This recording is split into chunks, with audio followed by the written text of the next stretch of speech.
오늘 우리에게 주신 하나님의 말씀 히브리서 10장 35절로 39절의 말씀을 봉독해 드리겠습니다. 그러므로 너희 담대함을 버리지 말라. 이것이 큰 상을 얻게 하느니라.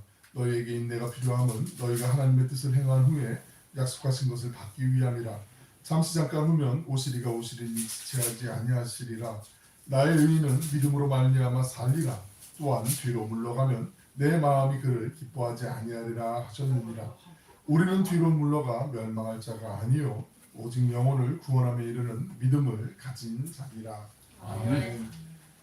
그 주님의 날 주의 전에서 또 함께 온라인으로 예배드리는 우리 모두에게 주님의 은혜와 평강이 함께 하시길 축원합니다. 날씨가 좀 많이 추워졌지만 그래도 온기가 좀 있어서 난방을 좀 계속 하고 있는데도 또 이렇게 환경이 좀 바뀌면 감기도 계속 찾아오고 할지라도 몸 잘 관리들 하시고 또 행복한 한 주간 되시길 바라고요.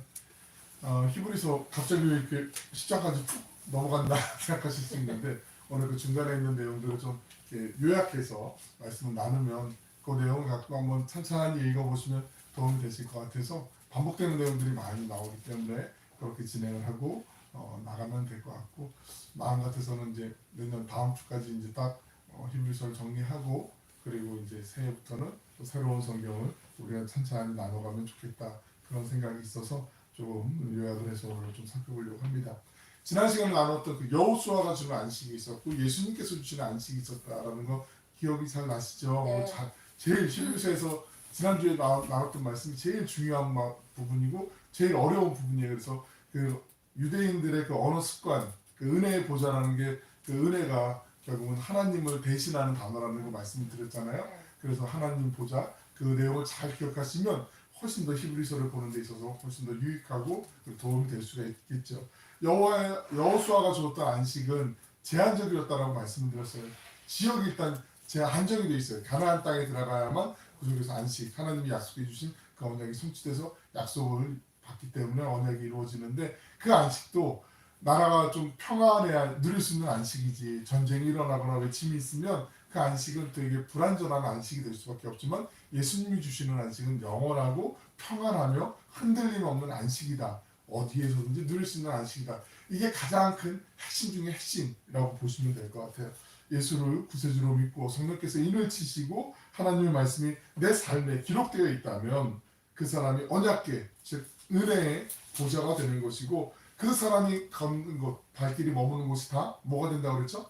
지성소가 된다고 말씀드렸죠. 그래서 내가 가는 집이, 내가 일터가, 학교가 다 지성소가 될 수 있다라는 거 말씀을 드렸어요. 그러니까 그 당당함으로 하나님 앞에 기도하면서 우리가 살아갈 때 하나님의 은혜가 거기서 충만하게 임재가 나타나게 될 것이죠. 그래서 예수님을 믿는 믿음을 붙잡으면 우리 산송가 내용은 연청이고 가사처럼 초막이나 궁궐이나 그 어디나 하늘나라, 하나님이 함께 하시는 그 나라가 되는 거죠. 이것이 바로 로마의 그 무시무시한 네로 황제의 핍박 가운데, 박해 가운데 있었던 그 사람들, 그 지금 히브리서를 읽어야 되는 그 사람들에게 주어진 말씀이라는 거, 우리가 이걸 꼭 기억하고 또 삶에 적용하는 것이 중요하죠. 히브리서 4장 16절에 있는 말씀 우리가 다시 한번 읽어보겠습니다. 시작. 그러므로 우리는 은혜하심을 받고 때를 따라 돕는 은혜를 얻기 위하여 은혜의 보좌 앞에 담대히 나아갈 것이니라. 은혜의 보좌 앞에 담대히 나아갈 것이니라. 아멘.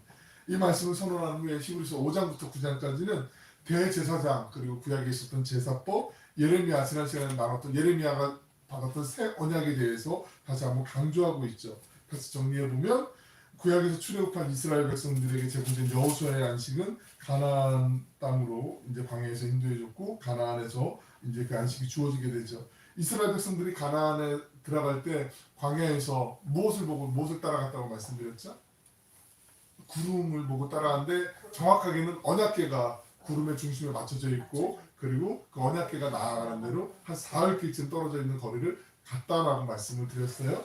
그 언약궤를 따라서 들어갔어요. 히브리서에서 여호수아가 언약궤를 따라 가나안 땅에 들어가서 안식을 주었던 것처럼 예수님께서도 은혜의 보좌로 그 언약궤로 인도하시며 우리에게 안식을 주신다. 그거를 대비하면서 대조하면서 우리에게 알려주고 있는 거죠. 그러므로 우리가 히브리서를 통해 꼭 기억하고 내 것으로 잡아야 되는 것, 그것 한 가지가 뭐냐면, 내가 어디에 있든지 무슨 일을 하든지 누구를 만나든지 한결같은 주님이 주시는 안식, 예수님이 주시는 평안함, 그 안식을 누릴 수가 있다는 거예요. 이걸 놓치면 안 된다라고 히브리서에서 지금 강조하고 또 강조하면서 우리에게 말씀 주는 거죠. 이거는 그냥 자연스럽게 터득될 수도 있지만 내가 의지를 좀 갖고 훈련을 해야 돼요. 그렇지 않으면 잘 안 돼요. 우리가 좋은 습관 들이는 것도 훈련해야 되잖아요. 그러니까 어린 친구들, 젊은 친구들은 보통 아침잠이 좀 많잖아요. 저녁에는 늦게까지 막 왕성해도. 근데 연세가 많이 드신 분들은 아침에 일찍 일어나는 건 쉽지만 저녁에는 또 일찍 주무시잖아요. 그러니까 내가 의지를 갖고 열심히 아침에 일어나서 학교도 일찍 가고 뭐 이러려면은 열심히 내가 좀 훈련하듯이 내가 날 알람도 맞춰놓고 이렇게 정신력도 좀 이렇게 세팅을 해놓고 해야 되는 것처럼 우리의 신앙도 마찬가지라는 거죠. 주님의 평안함을 놓치지 않기 위해서 그 평안함을 찾기 위해서 간직하기 위해서 우리가 그 의지를 갖고 가야 되는데 우리 영성이라는 말 종종 듣지 않습니까? 영성 많이 얘기하잖아요.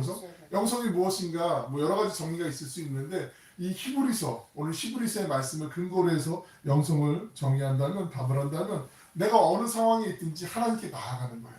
은혜의 부자로 나아가는 것처럼 내가 어느 상황에 있든지 하나님께 나아가는 거죠. 여러분 내가 좀 삶이 힘들어지고 어려움이 있을 때 기도가 쉽게 먼저 나올까요? 아니면 잘 풀리고 잘 나갈 때 기도가 먼저 나올까요?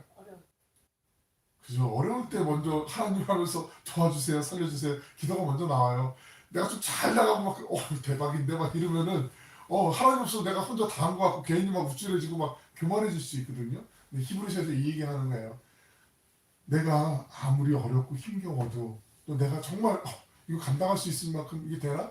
정말 내가 분에 넘치게 이렇게 막 이런 형통함을 누리는데 세상적인 기준으로 뭐 성공을 하는데 그럴 때도 하나님을 놓치면 안 된다. 하나님께로 나아가야 된다.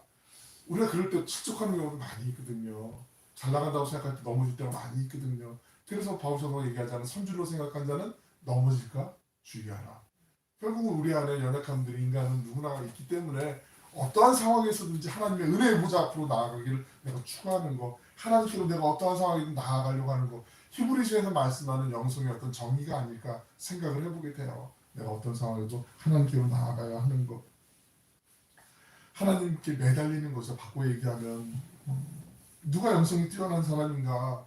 뭐 가끔 이렇게 뭐 보면은 요즘은 신뢰감 많이 떨어지는데 뭐 실제로 정령께서 하시는 거니까 그걸 제가 뭐 우스꽝스럽게 만들려고 하는 의도는 아니지만 자꾸 이렇게 막 예언의 은사 이런 거 너무 좋아하고 기도하면 막 퍽퍽 쓰러지고 이게 영성이 뛰어난 게 아니라 히브리서에서 말씀을 근거해서 영성이 뛰어난 게 무엇이냐면 한결같은 거야. 한결같은 거. 오늘도 그렇고 내일도 그렇고 모레도 그렇고 어제도 그랬고 한결같은 거. 이게 제일 중요하잖아요. 우리의 믿음이요. 한결같을 수만 있다면 이게 훈련이거든요.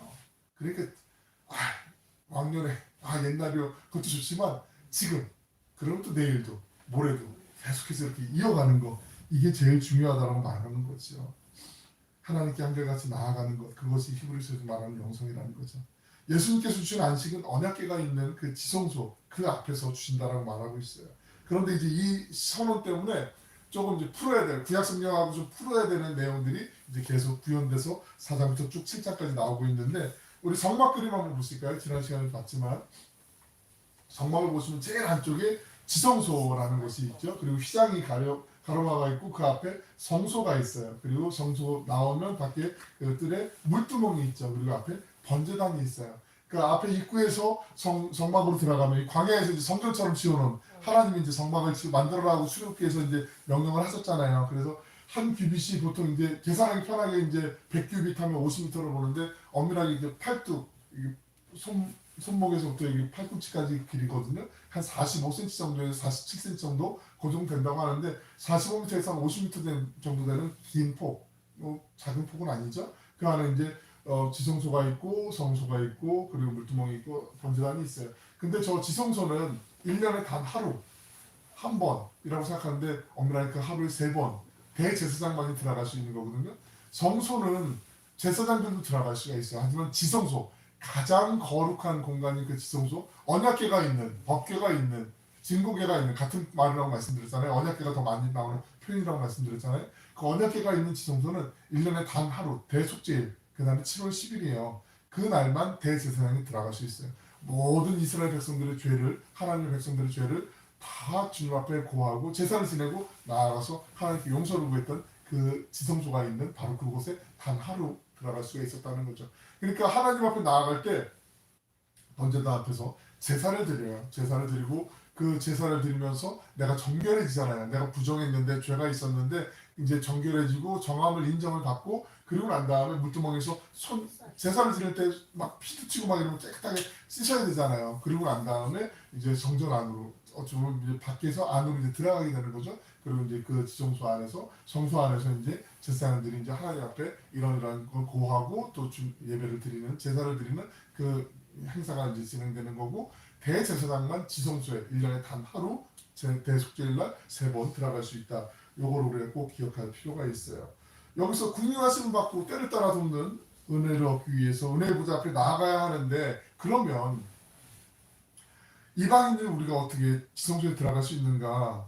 히브리서에서는 이 대제사장이 누가 대제사장이 되냐면 예수님이 되신다라고 말을 하고 있어요.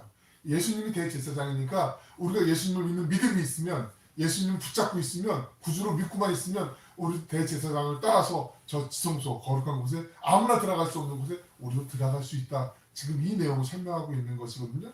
그런데 여기서 또 한 가지 질문이 생겨요. 물음이 생겨요. 그러면 여러분 그 제사장은 유대 12지파 가운데 어떤 지파가 제사장 지파죠? 레위 지파잖아요. 레위 지파 그죠? 레위 지파 12지파 중에 레위 지파가 제사장 지파예요. 예수님은 무슨 지파셨죠 혹시 아세요? 유다 지파잖아요. 유다 그죠? 그러면 유다 지파는 제사장이 될 수가 없어요. 성경에 보면은. 그런데 어떻게 왜 아니요 한 개도 아셨는데 까먹고 그럴 수 있으니까 지금부터 다시 또 기억하시면 되니까요. 레위 지파가 아니라 유다 지파인데 어떻게 내가 제사장이 될 수 있는가? 여기서 이제 그 물음이 생길 수 있고 그거를 풀어가는 게 중간에 이제 내용인데 그 설명을 제가 이제 좀 요약해서 해드리려고 말씀드려요.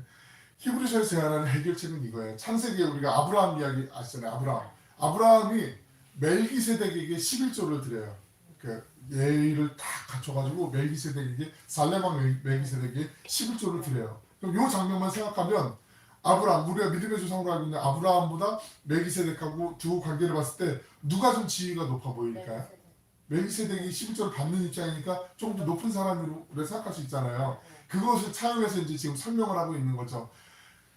예수님은 그렇다. 너희가 얘기하는 대로 레위 지파가 아니라 유다 지파시다. 하지만 너희가 생각하는 그 대제사장은 레위, 아론의 계열, 아론 계열, 그 모세의 형 있잖아요. 아론의 계열을 따라서 레위인들이 이제 제사장을 만들고 제사장들이 이제 그 제사장의 반열, 그 차례를 따라서 제사장 일을 감당하는데 그 레위가 태어나기도 훨씬 전에 레위 지파가 형성되기도 훨씬 전에 그 이미 이전에 여러분의 믿음의 조상 그 이전에 멜기세덱 왕이 있을 때 그 멜기세덱의 그 계열 반차라고 하는 계보 계열 그걸 얘기하는 거거든요. 그 멜기세덱의 반차를 따라서 계시는 대제사장이 예수님이시다. 그러니까 아브라함이 있고 아브라함의 아들이 이삭이잖아요. 이삭이 있고 이삭의 아들이 야곱이잖아요. 야곱의 아들 중에 요셉이 있었고 요셉의 형제들 가운데 레위가 있잖아요. 그래서 그 야곱의 아들 12아들이 이스라엘의 12지파의 근간이 되잖아요. 그 한 명 한 명이 12지파의 시족격이 된단 말이죠. 만든 초창기 멤버가 된단 말이죠. 그 레위 지파가 나오기 전에 이미 예수님은 멜기세덱의 그 대제사장의 계보를 따라서 이미 하나님으로부터 대제사장으로 인정을 받았다. 그 얘기를 하고 있는 거예요. 그러니까 예수님은 유다 지파셔도 아무런 상관이 없다. 이미 레위는 아브라함이 있을 때 태어나지도 않았고 아브라함의 허리에 아브라함의 그 씨로 아브라함의 그 자녀로 허리에 있었는데 예수님이 이미 그 이전부터 계셨다라고 지금 그 말씀을 하는 거죠. 그 멜기세덱은 성경에 3번 성경에 나오게 되거든요. 창세기에 나오게 되고요. 시편에 나오게 되고 오늘 이 히브리서 이 3군데 성경에 멜기세덱이 나오게 되는데 살레만 멜기세덱에 대한 설명을 여러 가지를 하는데 부모도 없고 어디 출신인지도 모르고 되게 신비롭게 나오게 돼요. 그런데 멜기세덱에 대해서 알려고 하는 것은 한계가 있고 지혜가 한계가 있기 때문에 더 이상 설명하지 못한다. 그냥 여기까지만 알고 있어라 라고 얘기를 해요. 그 말씀이 히브리서 5장 11절에 있어요. 그 11절 말씀 같이 한번 읽어볼까요? 시작. 멜기세덱에 관하여는 우리가 할 말이 많으나 너희가 듣는 것이 둔함으로 설명하기 어려우니라. 그러니까 이 살레만 멜기세덱은 신비로운 인물 같지만 그에 관한 관심이 여기서 멈추고 히브리서의 논리는 이거예요. 예수님은 아론의 반차를 따르는 대제사장이 아니라 아브라함이 11조를 들어 섬겼던 그 멜기세덱의 계보를 따르는 대제사장이 되셨다라는 것을 얘기하는 거죠. 그러니까 멜기세덱의 반차를 따르는 대제사장이 되신 예수님을 따라 우리가 지성소에 들어가면 우리도 지성소에 들어가서 언약궤 앞에서 예수님이 주시는 그 안식을 누릴 수 있다라고 얘기하는 거죠. 은혜의 보좌 앞에 담대히 나아갈 수 있다라고 지금 말씀하고 있는 거죠. 바꿔 말하면 예수님을 그리스도로 믿는 내가 언약궤가 된다고 말씀했잖아요. 내가 언약궤이기 때문에 내가 있는 곳이 다 지성소다. 그러니까 나는 예수님께서 주시는 그 안식을 얻기 위해 어느 특별한 이 성막에 있는 장소, 지성소에 들어가야만 안식을 얻는 게 아니라 내가 예수님을 믿는 믿음만 갖고 있으면, 붙잡고 있으면 하나님이 내 안에서 지성소를 만들어 주시고 언약궤가 되기 때문에 내가 있는 곳에서도 하나님이 주시는 그 예수님이 주시는 안식, 그 평안함을 맛보고 누릴 수 있다라고 지금 얘기하고 있는 거예요. 이해되세요? 네. 아리까리 하면 안 되는데 이게 그러니까 내가 예수님을 믿는 믿음 그거 하나 때문에. 왜냐하면 이스라엘 사람들, 히브리 사람들은 이 성소와 지성소를 상당히 중요하게, 언약궤는 상당히 중요하게 여긴다고 지난 시간에 말씀드렸잖아요. 그러니까 꼭 특정한 그 장소, 예루살렘 정전, 그 지성소가 있는 곳, 거기로 가서 예배를 드려야 내가 예배 드렸어. 이런 마음 있잖아요. 내가 어디 딱 가야 그래도 뭐 적절한 예는 아니지만 꼭 우리 잔치 지낼 때 보면 결혼식 같은 거 하면은 지역마다 이 음식이 빠지면 잔치가 아니야 뭐 이런 거 있잖아요. 전라도 쪽 가면 뭐 남도 쪽에 홍어 같은 거 있고 여기는 또 뭐 문어 같은 거 있고 이런 게 꼭 있어야만 여기는 이게 잔치야 인정해 주는 거. 그거하고 비교가 안 되지만 내가 하나님이 계신 그 거룩한 곳, 하나님의 임재가 있는 곳, 하나님을 만나야 되는 그 지성소. 이제는 예전에 어느 특정한 장소에 가서 그 하나님이 주시는 안식을 누리는 게 아니라 내가 예수님을 믿는 믿음 그거 붙잡고 있으면 내가 그 하나님의 안식을, 예수님의 안식을 누릴 수가 있다, 맛볼 수가 있다. 그러니까 염려하지 말아라 이 얘기하는 거예요. 이 얘기를 왜 할까요? 지금 이 편지를 읽고 있는 사람이 로마의 그 병사들의 쫓김을 받고 지금 산으로 도망가고 있고 지하 카타콤 묘지로 도망가고 있고 어떤 사람은 붙잡혀가지고 지금 사자가 으르렁거리고 있는 거기 앞에 지금 놓여 있고 온갖 정말 그 자괴감이 드는 추한 모습으로 다 발가벗겨진 채 지금 막 정말 수치스러움을 당하고 있는 그 상황에서 아니야 염려하지 마. 지금 예수님이 함께 계시고 지금 바로 네가 있는 이곳이 지성소가 되는 것이야 라고 지금 말씀하고 있는 거예요. 그러니까 우리가 그 상황을 염두에 두고 이 말씀을 보셔야 훨씬 더 와닿을 수 있겠죠. 그러니까 우리가 이 하나님의 임재 안으로 들어가는 이 훈련, 이 연습을 좀 해야 돼요. 일을 하면서 사람을 만나면서 어떤 상황에서도 하나님의 임재, 내가 주님을 주님이 주신 평안, 이 평안을 절대로 빼앗길 수 없어라는 그 믿음, 이거를 가지려고 노력하는 거, 이게 제일 중요하다는 거죠. 사실 쉽지 않잖아요. 가족끼리도 뭐 다툴 때도 있고 그렇잖아요. 친한 사람들끼리도 의견이 안 맞으면 흠칫뽕 이러면서 삐질 수도 있고 막 서로 막 이렇게 안바이제하고 절교하고 이럴 수도 있단 말이죠. 그런데 히브리서는 그런 상황에서조차 하나님이 주시는 그 안식을 누릴 수 있다라고 지금 얘기하고 있는 거거든요.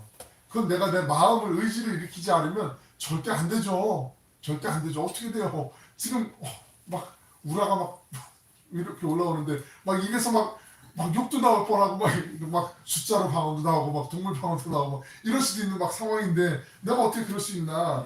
그런데 내 마음 잠시라도 마음이 요동치는 것을 주체할 수 없다면 잠재울 수 없다면 그 주님이 주신 안식 그 은혜의 보좌 앞으로 내가 빨리 쑥 하고 들어가야 된다는 거예요. 내 마음이 빨리 아니 주님 여기로 가야 된다 그렇게 생각하는 거죠. 그 전제 조건은 그거예요. 들어갈 수 있는 건 변치 않는 것. 하나님은 언제나 선하시다. 따라해 보실까요? 하나님은 언제나 선하시다. 하나님은 내 인생에 가장 좋은 것으로 인도하신다.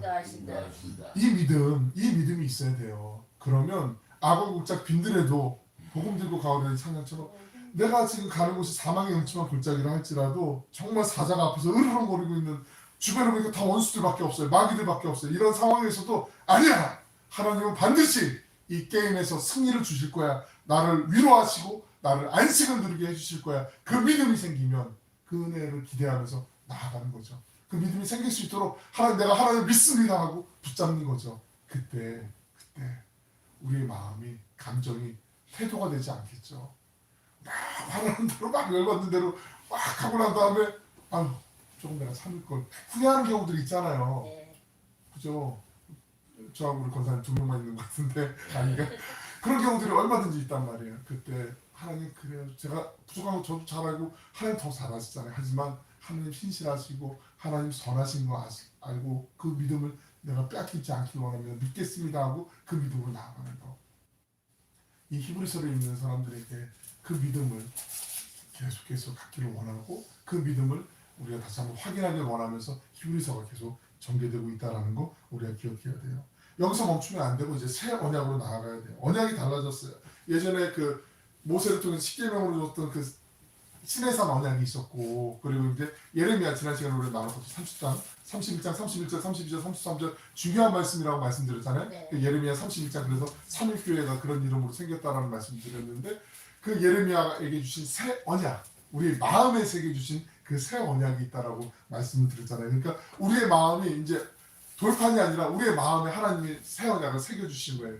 그리고 우리의 마음 안에 하나님의 그 거룩한 언약궤가 이제 마음 만들어지는 거잖아요. 우리 각자가 우리의 삶의 그 언약의 내용이 이제 새겨지게 되는 거죠. 이스라엘 사람들은 아까 성소 그 그림 보셨던 것처럼 그 어떤 특정 장소 안에 들어가야만 하나님의 은혜의 보좌 앞으로 나아갈 수가 있었는데 우리는 어디에 있든지 하나님을 믿는 믿음 안에서 우리가 있는 곳이 성소가 된다라는 것을 말씀하고 있잖아요. 옛 언약에서 구름 기둥이 이스라엘을 인도했다면 새 언약에서는 성령께서 우리를 인도해 주시는 거죠. 하나님을 믿는 믿음 보시고 성령께서 우리를 안위해 주시고 보호해 주시고 인도해 주는 거죠. 옛 언약이 제사를 지내고 의식을 드리고 율법을 통해서 회복이 됐다면 다시 한번 다음 장 넘겨볼까요? 한 번 더 넘겨보면 성막을 보시면 제사를 드리기 위해서 제물을 갖고 오잖아요. 그죠? 그 제물을 들고 와서 하나님 앞에 제사를 드려요. 번제, 소제, 화목제, 속죄제, 속건제 이렇게 5개의 제사가 있거든요. 거기에 맞춰서 이제 제사를 드릴 때 제물도 끌고 와야 되고 하나님 앞에 저도 이제 제사를 드리기 전에 이 제물 머리 위에 내 머리 위에 이제 제사장이 손을 얹어요. 그러고 나서 내 죄가 이 제물에게 다 전가 되도록 이 사람이 지금 부정하고 죄를 지었지만 이 죄를 다 이 제물이 뒤집어 쓰고 그리고 나서 이 제물을 잡음으로써 이 제물을 이제 뭐 불에 태우든지 아니면 나무를 쪼개든지 하면서 제사를 드림으로 내 죄가 완전히 멸해지는 거예요. 완전히 없어지는 거죠. 그러고 나면 나는 이제 부정하고 죄에 있는 사람에서 정한 사람으로 죄 없는 사람으로 이제 내가 이제 바뀌게 되는 거죠. 사람은 그대로인데 내 죄를 죄값을 이 제물 대신 치르게 되는 거죠. 그렇게 제사를 지내고 난 다음에 이제 죄 없음을 이제 내가 인정을 받게 돼요. 그리고 다시 돌아와요. 그런데 그 삶이 죄 없는 삶이 얼마나 오래 가겠어요? 하루도 못 버틸걸요? 못할 걸요? 힘들걸요? 우리가 마음으로 짓는 죄, 우리가 말로 짓는 죄 얼마나 많이 있어요. 그러니까 그 죄의 항목들을 하지 말 것과 해야 되는 것 613가지의 그 조항을 율법을 만들어서 세분화해서 이스라엘 사람들이 지금까지 지키고 있다라고 말씀을 드렸잖아요. 그런데 그게 늘 언제나 못하기 때문에 한계가 있는 것을 알고 있어요. 예수님 시대 때도 다 바리새인들도 알고 있었고 율법학자들 서기관들 다 알고 있었거든요.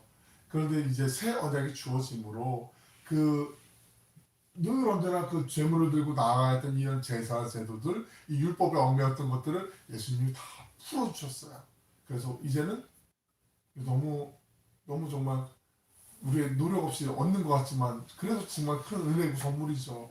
내가 그 예수님을 믿는 믿음 그 믿음 하나 보시고 그리고 하나님이 우리의 모든 것을 용서해 주시고 자유하게 해주시고 자유로움 이거 정말 은혜 아닌가?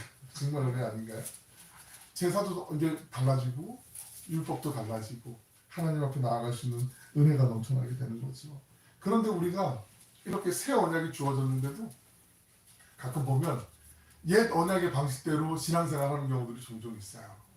무슨 말씀이냐면 하나님 이거 나 벌하시면 어떡하지? 하나님 나 이거 야단치시면 어떡하지? 나 이거 아프게 하시면 어떡하지? 이런 두려움 같은 거에 사로잡혀 사는 경우들이 있어요. 예를 들면 그런 거예요. 뭐 청년들 제가 사역을 오래 했으니까 지난번에 알바해가지고 70만 원 벌었는데 내가 좀 쓸 게 있고 그러는데 7만 원 11조 하지 말고 6만 원만 하면 하나님 이거 10,000원 10부 드렸다고 나 혼나는 거 아닌가? 이런 두려움 같은 거 있잖아요. 현실적인 건데 이게 되게 진지한 건데 하나님 그걸 쪼잔한 분 아니잖아요. 하나님 우리의 마음을 보시는 분이잖아요. 그런데 우리는 자꾸 어떤 상황이 생기면 우리 애가 막 갑자기 아파. 막 감기가 들거나 갑자기 막 원치 않는 교통사고가 생기면 나 그때 그거 찝지만 그것 때문에 하나님 나 야단치시나 보다 이렇게 연결하는 경우도 있는데 그럴 수도 있지만 거의 대부분 그렇지 않아요. 그렇지 않아요. 그냥 일상에서 살아가면서 우리가 조심하지 않았기 때문에 생기는 일들도 많이 있고요. 그걸 믿음하고 굳이 그렇게 연결해서 보지 마시고 오히려 그 속에서 그 어려움을 만났을 때 이겨내게 하시는 그 하나님, 우리에게 지혜도 주시고 힘도 주시고 이런 일들을 통해서 나를 더 단단하게 만들어 주시는 그 하나님을 보면서 기대하면서 기도하면서 하나님 이번에 내가 실수했네요. 이번에 제가 하나님 제 마음 너무 연약했네요. 하나님 죄송합니다. 하지만 하나님 안에서 다시 내가 회복하겠습니다. 이겨내겠습니다. 그 믿음으로 나아가는 거. 그 자유함을 원하시는 거예요. 그러니까 제가 뭐 다른 걸 소홀히 여겨야 된다 그 말씀이 아니라 정말 우리 예수님은 새 언약으로 자유함을 주시길 원하시는데 우리는 자꾸 구약에 그 제사를 드려야 되고 날마다 뭘 해야 되고 하는 그 행위들 그것도 물론 무시하지 못하지만 거기에만 매어서 참된 자유함을 누리지 못해. 그러니까 언제나 우리가 은혜의 보좌 앞으로 나아갈 수 있는 게 우리 집에서도 저녁에서도 아침에도 우리가 눈을 감고 눈을 뜰 때 그 속에서 내가 은혜의 보좌 앞으로 나아갈 수 있음을 우리가 놓칠 수가 있다는 거예요. 아니라는 거죠. 시간이 안 돼도 상황이 안 돼도 잠깐이라도 시간 여러분 날마다 생명의 말씀에서 제가 카톡으로 보내드리잖아요. 그 말씀이 시간이 안 돼도 읽으시고 성경을 좀 찾아서 그 본문을 읽어보시고 그 말씀에서 또 나에게 주시는 그 하나님의 은혜의 말씀이 있을 수 있거든요. 그 말씀을 묵상하는 거. 제가 새해 지금 계획하는 게 지금 시편 1편에 있는 말씀을 좀 한번 좀 나누고 새해를 시작하려고 하는 게 있는데 주 야로 묵상하다는 말씀이요. 밤에 한번 아침에 한번 하루에 2번 이게 아니고요. 그 말씀의 뜻이 있어요. 그건 그때 가서 이제 말씀 나누도록 하고 날마다 하나님의 은혜 보좌 앞으로 나아갈 수 있도록 하나님이 인도해 주신다는 거, 새 언약이 되었다라는 거, 그 속에서 진정한 자유함을 누리는 거 이게 제일 중요하다라는 거죠. 예수님을 믿는 믿음으로 인해서 그 이름과 그 예수님의 보혈의 의로 인해서 하나님이 단 한 번 보좌 앞으로 우리가 단번에 나아갈 수 있도록 우리를 인도해 주시는 것 그것이 새 언약이라고 말씀하고 있는 거죠. 내가 지금 동해에 있든지 서울에 있든지 예수님의 그 이름으로 인해서 순식간에 하나님의 은혜의 보좌 앞으로 나아갈 수 있는 거예요. 그러니까 염려하지 마세요. 어떤 분이 그런 얘기 했다고 그래요.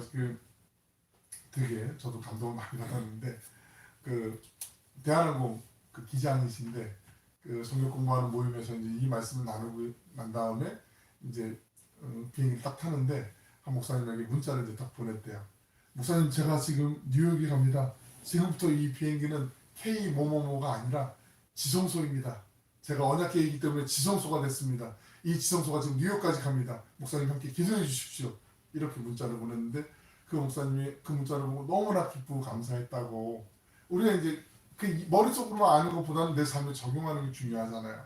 우리가 지금 가정에서도 우리가 머무는 그 걸음에서도 병원에 갈 때도 마찬가지고 내가 지금 언약계인 내가 이 병원에 들어가면 이 병원이 지성소가 되는 거죠. 하나님의 임재가 있는 곳, 그 마음으로 살아가는 것. 히브리서는 지금 그걸 갖길 원하는 거죠. 그 히브리서를 읽는 사람들뿐만 아니라 우리에게도 하나님은 그 마음을 동일하게 갖길 원하시는 거죠. 지금 히브리서 5장부터 10장까지 있는 내용이 바로 이 내용이에요. 그걸 좀 요약해서 말씀을 드린 거예요. 오늘 본문 히브리서 10장 39절에 있는 말씀 읽어드릴게요. 우리는 뒤로 물러가 멸망할 자가 아니요 오직 영혼을 구원함에 이르는 믿음을 가진 자니라. 37절 8절도 읽어드릴게요. 눈으로 한번 따라오세요. 잠시 잠깐 후면 오시리가 오시리니 지체하지 아니하시리라. 나의 의인은 믿음으로 말미암아 살리라. 또한 뒤로 물러가면 내 마음이 그를 기뻐하지 아니하리라 하셨느니라. 35, 6절 읽어드릴게요. 그러므로 너희 담대함을 버리지 말라. 이것이 큰 상을 얻게 하느니라. 너희에게 인내가 필요함은 너희가 하나님의 뜻을 행한 후에 약속하신 것을 받기 위함이라. 39절 말씀 한번 다시 보실까요? 39절 함께 읽어보겠습니다. 시작. 우리는 뒤로 물러가 멸망할 자가 아니요 오직 영혼을 구원함에 이르는 믿음을 가진 자니라. 우리 한 번 더 읽어보실 때 맨 앞에 우리는 여기 우리는에 자신의 이름을 넣어서 한번 읽어보실까요? 그래서 경배는 뒤로 이렇게 자신의 이름을 넣어서 시작. 경배는 뒤로 물러가 멸망할 자가 아니요 오직 영혼을 구원함에 이르는 믿음을 가진 자니. 한 번 더 자기 이름 놓으세요. 시작. 경배는 뒤로 물러가 멸망할 자가 아니요 오직 영혼을 구원함에 이르는 믿음을 가진 자니라. 아멘. 이 당시에 그리스도인들은 갑을관계에서 을이었잖아요. 잡으려고 하면 잡혀야 되는 사람들이었고, 칼로 막 창으로 찔르면 찔려야 되는 사람들이었잖아요. 짓밟으면 짓밟음을 당해야 되는 사람들이었어요. 그런데 우리는 영혼을 구원함에 이르는 믿음을 가진 사람이라고 말하고 있어요. 이게 이해가 되겠습니까? 그러니까 그리스도 안에서 우리가 새로운 마음을 갖는 게 중요하죠. 새로운 정체성이라고도 할 수 있겠죠. 내가 누군가? 내가 도대체 누군가? 나는 정말 영혼을 구원함에 이르는 믿음을 가진 사람인가? 뒤로 물러나 침묵 가운데 빠지지 않을 사람인가? 나는 앞으로 나아갈 믿음의 사람인가? 나는 누군가? 이 정체성을 갖는 거, 이게 중요한 거죠. 우리가 믿음을 가진 사람 아니겠습니까? 세상이 감당할 수 없는 그 믿음을 가진 사람, 우리 함께 영혼을 구원함에 이르는 그 믿음을 가진 사람으로 한 걸음 한 걸음 은혜의 보좌 앞으로 담대히 나아가는 주님의 귀한 자녀들 되시길 간절히 축원합니다. 기도하겠습니다. 사랑하여 풍성하시고 자비로우신 아버지 하나님, 저희의 연약한 믿음을 긍휼히 여겨주시길 원합니다. 믿음이 없음을 불쌍히 여겨주시길 원합니다. 삶의 상황에, 고난에, 어떤 말에, 두려움에 쉽게 흔들리는 저희를 주님께서 긍휼히 여겨 주시옵소서. 그래서 다시 주님께서 주시는 믿음으로 일어설 수 있도록 도와주시고, 주님께서 주신 언약의 말씀을 다시 붙잡고 하나님 은혜의 보좌 앞으로 나아갈 수 있도록 인도하여 주시옵소서. 우리의 삶의 현실이 녹록하지 않아도 뒤로 물러서지 않고 영혼을 구원함에 이르는 믿음의 사람으로 당당히 일어서게 하여 주시옵소서.